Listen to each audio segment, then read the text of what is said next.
ಹಳೆ ಹುಬ್ಬಳ್ಳಿಯಲ್ಲಿ ಪುಷ್ಕರಣಿ ಮೇಲೆ ರಸ್ತೆ ನಿರ್ಮಾಣ ಮಾಡಿರುವ ಆರೋಪ ಕೇಳಿಬಂದಿದೆ. ರಸ್ತೆ ನಿರ್ಮಿಸುವ ಬಗ್ಗೆ ಸ್ಪಷ್ಟನೆ ನೀಡಿದ್ದಾರೆ ಪಾಲಿಕೆ ಆಯುಕ್ತರು. ಒಂದು ಕಡೆಯಲ್ಲಿ ಪುಷ್ಕರಣಿ ಮೇಲೆ ರಸ್ತೆಯನ್ನು ನಿರ್ಮಾಣ ಮಾಡಿರುವಂತ ಆರೋಪ ಕೇಳಿಬಂದಿರೋದು. ಹಾಗೇನೇ ಈ ರಸ್ತೆ ಬಗ್ಗೆ ಸ್ಪಷ್ಟನೆಯನ್ನು ಕೂಡ ಪಾಲಿಕೆ ಆಯುಕ್ತ ರುದ್ರೇಶ್ ಕೊಟ್ಟಿದ್ದಾರೆ. ಪುಷ್ಕರಣಿ ಇರುವ ಬಗ್ಗೆ ಯಾವುದೇ ರೀತಿಯ ಕುರುಹುಗಳಿಲ್ಲ. ಈ ಬಗ್ಗೆ 2023ರಲ್ಲಿ ರಾಜ್ಯ ಪ್ರಾಚ್ಯವಸ್ತು ಒಂದು ಕಡೆಯಲ್ಲಿ ಪಾಲಿಕೆ ಸದಸ್ಯರು ಕೊಟ್ಟಿರುವಂಥ ಮಾಹಿತಿಯನ್ನು ಇಲ್ಲಿ ಪಾಲಿಕೆ ಆಯುಕ್ತರು ಕೊಟ್ಟಿರುವಂಥ ಮಾಹಿತಿಯನ್ನು ಗಮನಿಸಬೇಕಾಗುತ್ತೆ. ಇಲ್ಲಿ ಯಾವುದೇ ಕುರುಹುಗಳಿಲ್ಲ. ಈ ಬಗ್ಗೆ 2023ರಲ್ಲಿ ರಾಜ್ಯ ಪ್ರಾಚ್ಯವಸ್ತು ಇಲಾಖೆ ಪತ್ರವನ್ನು ಕೊಟ್ಟಿದೆ. ಪತ್ರ ಹಿನ್ನೆಲೆಯಲ್ಲಿ ನಾವು ಕಾಮಗಾರಿಯನ್ನು ಮಾಡಿದ್ದೇವೆ. ಪಾಲಿಕೆಯ ಸದಸ್ಯರ ಅನುದಾನದಲ್ಲೇ ರಸ್ತೆಯನ್ನು ಮಾಡಲಾಗಿದೆ. ವಿವಾದಕ್ಕೆ ಸ್ಪಷ್ಟನೆಯನ್ನು ಪಾಲಿಕೆ ಆಯುಕ್ತ ಡಾಕ್ಟರ್ ರುದ್ರೇಶ್ ಅವರು ಕೊಟ್ಟಿದ್ದಾರೆ. ವಿವಾದ ದೊಡ್ಡ ಮಟ್ಟದಲ್ಲಿ ನಡೀತಾ ಇತ್ತು. ಪುಷ್ಕರಣಿಯನ್ನು ಮುಚ್ಚಿ ರಸ್ತೆಯನ್ನು ಮಾಡಲಾಗಿದೆ ಎನ್ನುವಂಥದ್ದಾಗಿ.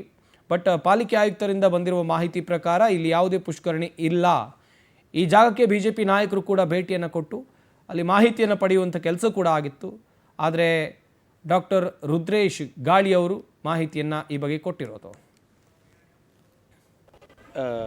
ಮಹಾನಗರ ಪಾಲಿಕೆ ಸದಸ್ಯರ ಒಂದು ಅನುದಾನದಲ್ಲಿ ಆಸರಹೊಂಡದಲ್ಲಿ ರಸ್ತೆಯನ್ನು ಮಾಡಿದ್ದೀವಿ.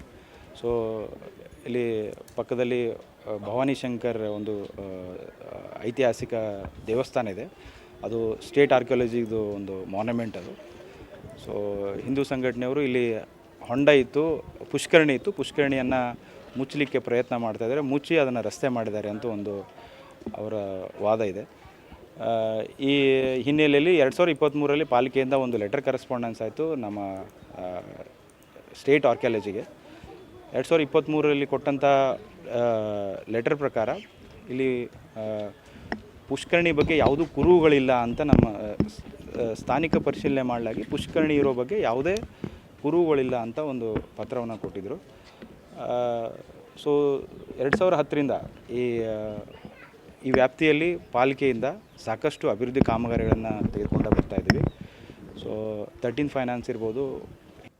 ರಸ್ತೆ ಅಂತ ಅವ್ರು ತೋರಿಸಿದ್ರೆ ಅದು 15 ಫಸ್ಟ್ ನೋಡಿರಿ, ಇದು 100 ಮೀಟರ್ನಿಂದ ನಿಮ್ಗೆ ಮಾಡಲಿಕ್ಕೆ ಬರುತ್ತೆ. ಇದು ನಿಷೇಧಿತ ಪ್ರದೇಶ. ಇನ್ನು 200 ಮೀಟರ್ ಒಳಗೆ